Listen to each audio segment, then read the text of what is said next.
Hey guys, what's up? What's up? Another day on the homestead. Um, so we're to do our weekly update. I think we missed a week or so.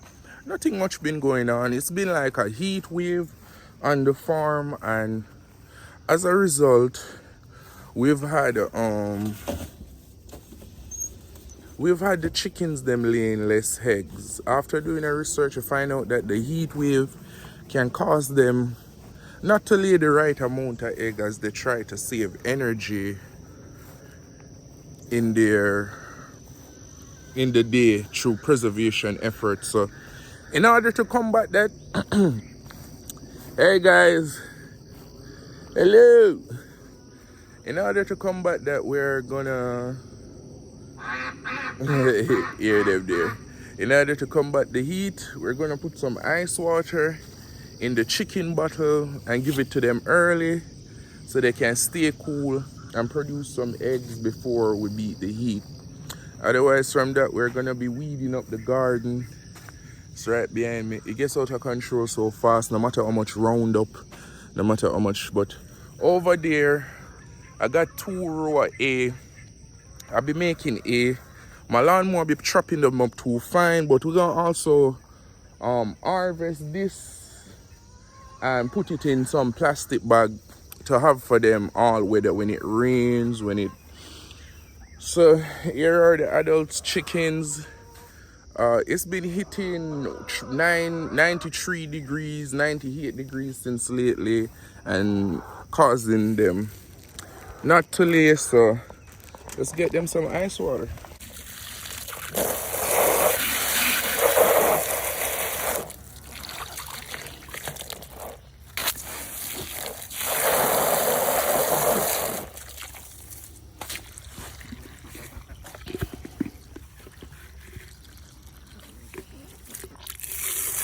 And I usually wash this with bleach, guys, or wash the pan with bleach. But as I said, today we're trying to beat the heat.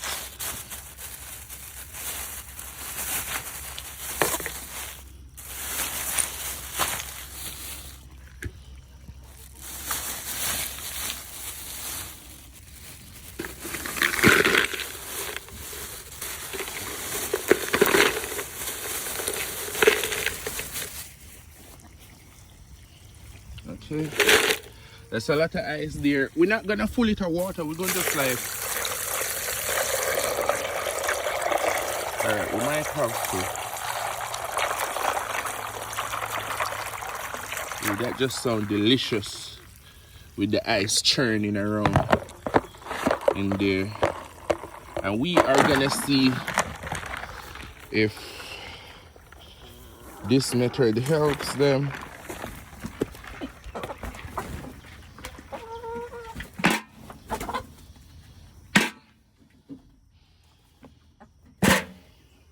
Okay, so I'm about to rake up the A, but I just wanted to show you guys my new gate I had to install, because it's hard walking over to that fence and all of that. So this gate here is a real game changer. It's not official yet. I need to put in a new one, but yeah, did install this gate.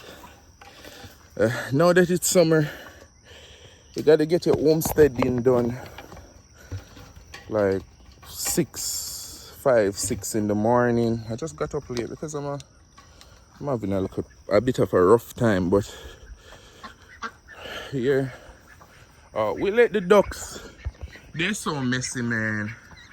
You guys haven't seen them in a while. Here's an update on the ducks and the chickens too.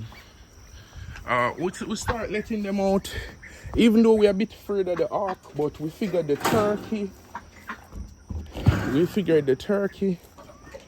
And okay, here's the ducks. We figured the turkey and the chickens are large enough to kind of protect the flock. Also, they have enough sense to run back inside and things like that. So this is the flock. The ducks, they be getting lonely because, as I said, we took them out. They was messing up. Okay, guys, so it's been a Okay guys, so it's been a while since I update you guys on the chickens, and they're coming good. As you know, got some turkey for Thanksgiving. We have the chickens them. The ducks are nice and beautiful now, and this is why I harvest this hay here, to keep inside the bed nice and dry. Like at the current moment, we're gonna throw some more hay inside here. As you see how they do it, and the ducks made way more mess, so I had to put the ducks them on the outside.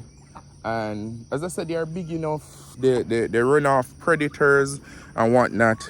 And as an added bonus, we allow the chickens them to graze while they're out here and stuff like that.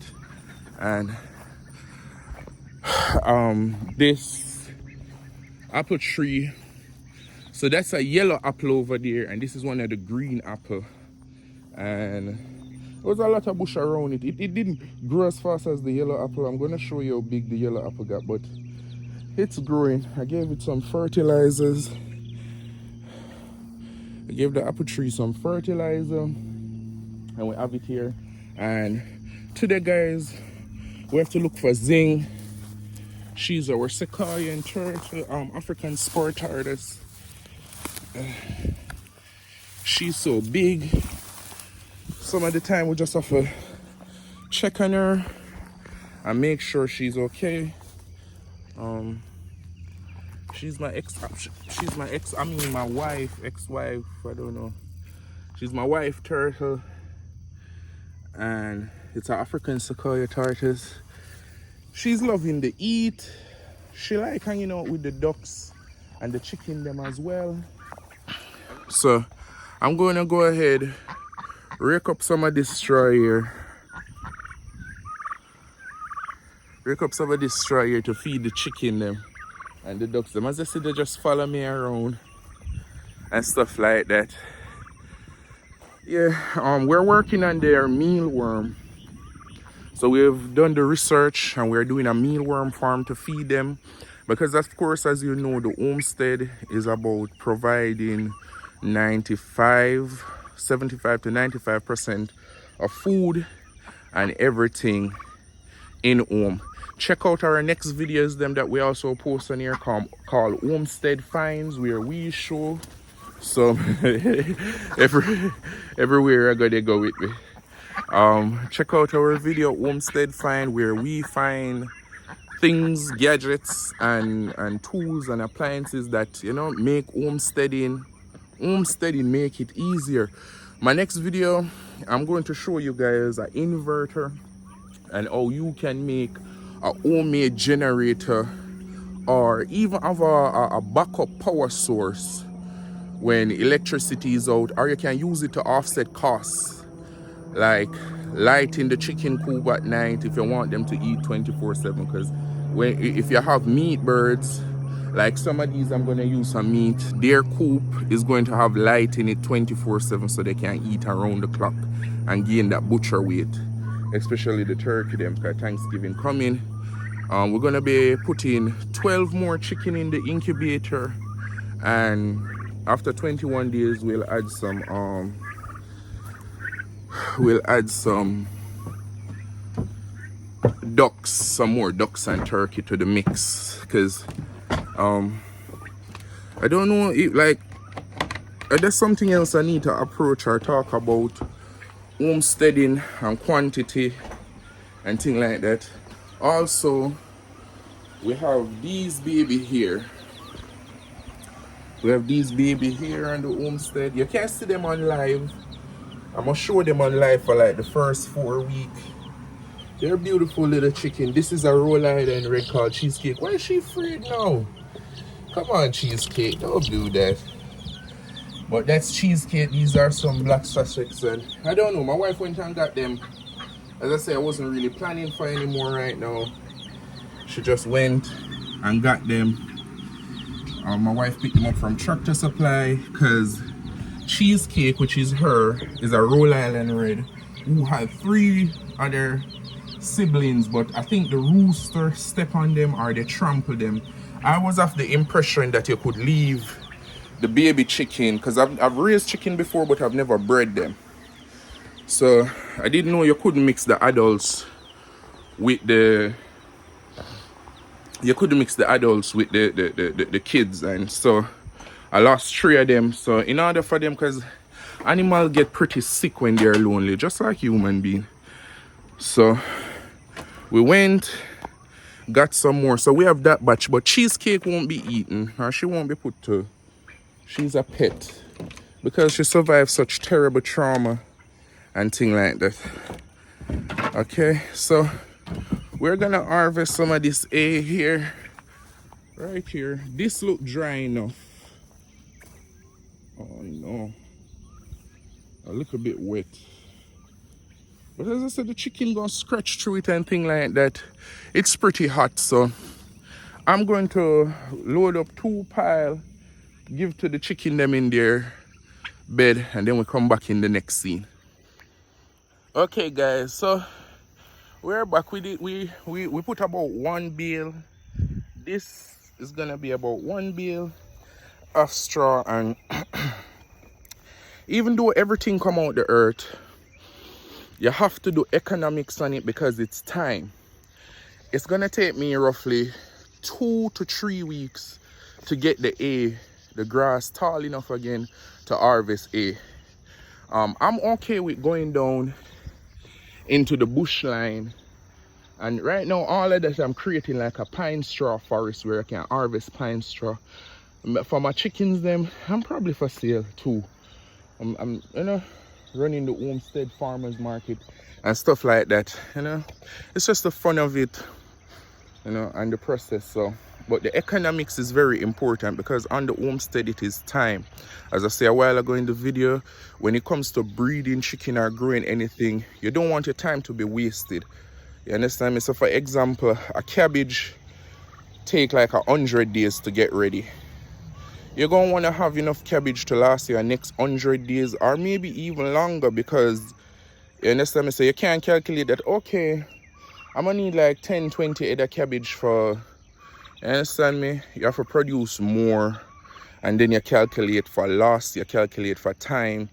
Understanding the economics of the homestead is kind of difficult, because the economic of the homestead, fuck, swallowed a bug, well, nearly. The economic of the homestead, guys, is really done with time. There is no money, or whatever money you're bringing in is really traded on the outside. So if you're trying to lock a system in like I'm trying to do, we get the animals or the chicken, we feed them mealworm, and they provide poop to the garden provide vegetable for the mealworm, and so that's an enclosed system. Now to run that enclosed system, it's all about time. You need 5,000 mealworm, because they're going to take like 5-6 months to get ready to harvest, and you need enough chicken. The turkey, they're not leaving, they want some food anyway. The sun's so hot I don't want to take off my glasses, but you need enough chicken to last you, to provide enough eggs, to provide enough meat, so that the homestead don't go short. And if the homestead goes short, then the cycle is broken, and you'll have to go outside and get finance to bring back and close the system. So that is why we try to measure out like a bale of A. We try to measure out how much seed it takes to really produce a sensible amount of vegetable or product. So that's all coming in the future. I'm gonna do a book on how to build a homestead. Building a homestead is supposed to take maximum 2 to 5 years. As I say, when you get into breeding or building the system, like for example, we've been raising chicken for meat bird a year now, going at almost a year, and we are not able to eat any because you have to propagate them. We only bought 10 we bought 10 Rhode Island Red and we lost 2 of them. I went and bought a rooster and then they gave us back 10 more. So we basically double we money. But you can't eat it there. We have the 10 now. We add a couple more to them for breeding purposes. We like the fancy bird. They all have different looks that I'm going to go through and show to you. And so you got to breed those two. As I say, you get the flock up to a number that you can stabilize. So my idea is 150, 200. And then you can eat 50 and keep 150 in the flock for any little thing. Got my babies then.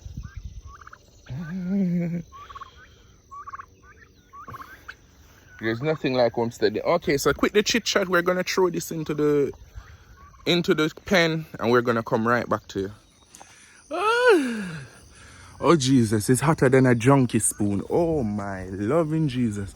But anyway guys, so I've had a layer of bedding. I didn't spread it all out. I give them something to kick in and play around in, and yeah, that's how I go. And that right there is $10 worth of work. Not to mention gas to go and buy the A, you know what I mean, your time and thing like that. So that right there is at least $20-30 save. And you got to do the maths, homesteading economics, you know what I mean. You produce, you got to value them and count the beans and better the number. As I say, if you follow our channel, like, we got serious this year. We've been homesteading for 4 years. I used to buy the Cornish and mix, and every time I harvest them I have to go back and buy some more. So I did my research, found out about heritage breeder birds and how to maintain a flock and whatnot. So that kind of helped me.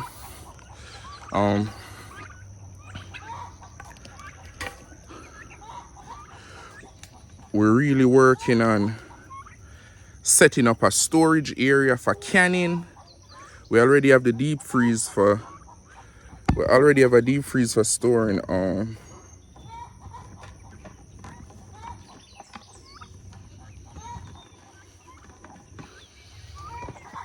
so we already have the deep freeze for storing the chickens them, because as I said, they were the first on the homestead and we kept them. Okay, so I know you saw the chickens they're living underneath the house and you're like, oh my god, why does he have the chicken underneath the house? This is their beautiful, I call it their luxury pen. You know what I mean? I drew it in CAD. I'm gonna show you.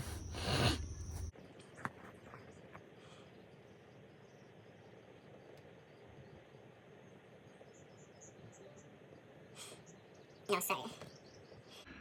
This was my final project. That was a community I built, I'm sorry. And yes, I can build communities too. And developments. Let's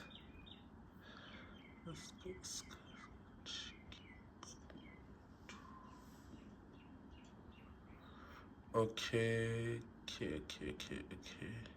So this is the design of the chicken coop, but instead of one here, I split it in 3. And then I have an add-on. This area is for the for the turkey to sleep outside and stuff like that. Let's see if I can get a better design. Let's see. Damn. No. Okay, see, I have a 3-dimensional design of my chicken coop. Okay, so here's a 3-dimensional design of the chicken coop that I drew. So the first piece I showed you was 2-dimension, and this is 3-dimension. And I forgot to mention that behind the chicken coop, right here, is the duck pond. Right here will be the duck pond. And in the duck pond, I plan to put fish as well, to store catfish. So that's a more advanced part of the homesteading, we're treading into, like, as I said, civil engineering territory. and we'll get to show you guys that. But anyway, this green box here is the brooding box, and in the design you see that the brooding box is up in the here. So in the chicken coop, I'm going to put the brooding box up there because I just suffered losing 3 chickens from the parents. So when the baby chickens are born, that way I can store them up here. So also it's like a studio for live streaming. And so you have chicken, turkey, ducks. Of course I rearranged the design when I get started, but we did it in CAD first. And this box, this outer box is the shaded area with the tree. So yeah, I kind of designed it in CAD first, and you know, you can use everything to your advantage to really lay out your homestead and get it done. Because it's like being a king, people. It's like having a nation. You build it from the ground up. There is no limit to how much you can do, what you can dream. I'm a civil engineer student. I drew it and designed it in CAD. It's taken me like 3 months. It is a pretty big design. Princess came down here the other day and she was like, this could be a bedroom, and it could. Nice big build. So I'm really excited. I'm thinking about moving out to a piece of land with nothing on it, and you know, really building the homestead from scratch. Because as I say, we've been building this one for 4 years, and we're kind of at the end where I even have underground sprinkler that I installed. The garden works well, our bird works well, and now we're putting the aviatory, as I call it. So I got the ducks on this side. We're putting the ducks over here. We're gonna add the turkeys them on this side. And the turkey this pen is really small. It's really small because turkeys really like outside. So we'll be fencing in the area and giving them a perch to sit on really. All left for me to do is run the roof and put on the door. And I use the tree as a natural shade and protection from hawks, because the hawks will get them. Look at the garden, man. Now I gotta go over there, push cut the garden and water it. But yeah, I'm really proud of this area here. All right, I'm really proud of this patch of area here. And I discovered, like, guys, we have to take homesteading serious and run our research. One day, like how you see me sweating now, I was out here so working, and I don't remember why I had to go underneath here. So under here so was filled with bushes, but it was so cool. It was so cool. Like, global warming is real. Global warming is real, and you must understand that the trees that you and I know in all of America are children. Trees live to see 10,000 years. As long as they don't cut it, it live. Understand me? So when you look and you can see the top of a tree and stuff like that, those are these trees. Those trees you see here, they're only 4-year-old when I got here. And they got this tall in 4 years. It might seem like it's tall, but you're not supposed to see the skyline, people. Your trees are supposed to be hundreds of foot tall. Been around for thousands of years, but we keep killing them. And I'm hoping that the homesteading revolution can kind of, you know what I mean, help us bring it back. Or even get the message out there, like, come on, man. Most places you drive past on the highways, on the back road, anytime you see pine tree, they're basically farms. And if you notice, they cut them out every couple of years, every 10 years, and things like that. So it's kind of sad, but the idea right here, so, is to save on energy. As you see, I have to give them cool water, keep them cool to produce eggs. So even without knowing that, I created this area, and I hope that when they move to the new area, they'll be more productive no matter the weather or the circumstances. Next on the homestead is the gardening. The gardening? And it's a lot, people. Homesteading is a lot. If you like have the land, never thought about it before, and want to get into it, do it slowly. Just like I did. I started out with just chickens. 1 acre and I set up a little chicken coop. And after I successfully raised like 2-3 healthy batches and did the research, we now got chickens, ducks, and turkeys, and they're very happy. I let them forage. And when I'm out here watching them forage, I notice that they're like herd animals. They look like goats or cows grazing. And so I'm in the garden. That is a manure pile that needs to be put into the garden. There's so much to be done. I got so much to, I'm off to weed eat, but one of the things is this is some seedless grape. I'm very excited about it. I got to stick it. Got to push cut this area here and then weed through the field. I harvest some squash. I like having Swiss chard scrambled eggs in my breakfast. These tomatoes are ready. I'm just, oh no, something bit them. What the fuck is eating my tomato? Oh no. It's what could be, because I don't, if it was, oh my god. And the onions, they're dying. I'm gonna have to harvest the green onions. They need water. Oh, this one bulbing up. I'm not gonna harvest that one. But I'm gonna harvest a few of them out. The smaller ones. This one here, I'm hoping it drops seed.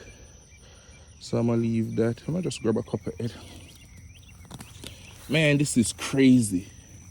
And I'm taking it up same way. I'm gonna just cut off a piece of it. The fuck? Just bit the tomato and left them, bro. Anyway, that's what happens when you don't really come down here. This one is producing a little tomato too. I'm not lying, the garden. The cucumbers are ripening. Oh, look at that. That's a big cucumber right there. There's a lot of cucumber. A lot of cucumber. God, that's big. Oh gosh. So I'm really gonna have to kind of weed out around here and then come back and show you guys. And things kind of get out of the garden, kind of tend to get out of hand real quick. I don't have any fabric around up it, but I don't know how to keep the bush out otherwise from buying fabric and fabricating the entire ground. But I'm gonna take a break for now, guys. It's too hot, and just like farming or anything else, you have to wake up early and get it done.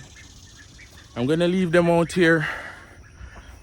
If I'm going far away from the house, I'll put them back in the pen, but for now I'm gonna just leave them out there. And whew, it's hot.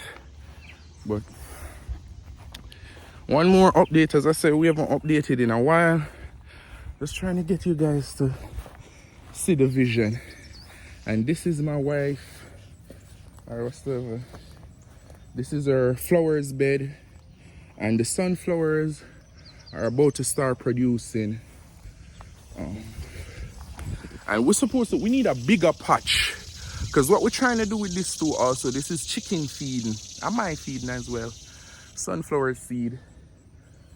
So you can mix the sunflower seed, vegetable from the garden, and mealworm.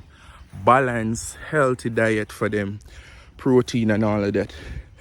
For the ducks, they kind of need special diet. So we're going to look up what and what needed and how to provide it to them. Okay guys, this is the apple tree. And it's doing better than the other apple tree that we showed. It's this red apple here, and I'm kind of mad at myself I didn't plant it when we just moved in, because based on the size and the growth spurt, we'll have apples in about 3 years, 2 to 3 years, because this year count as one, so the next 2 years. These are the roses, and these are the roses.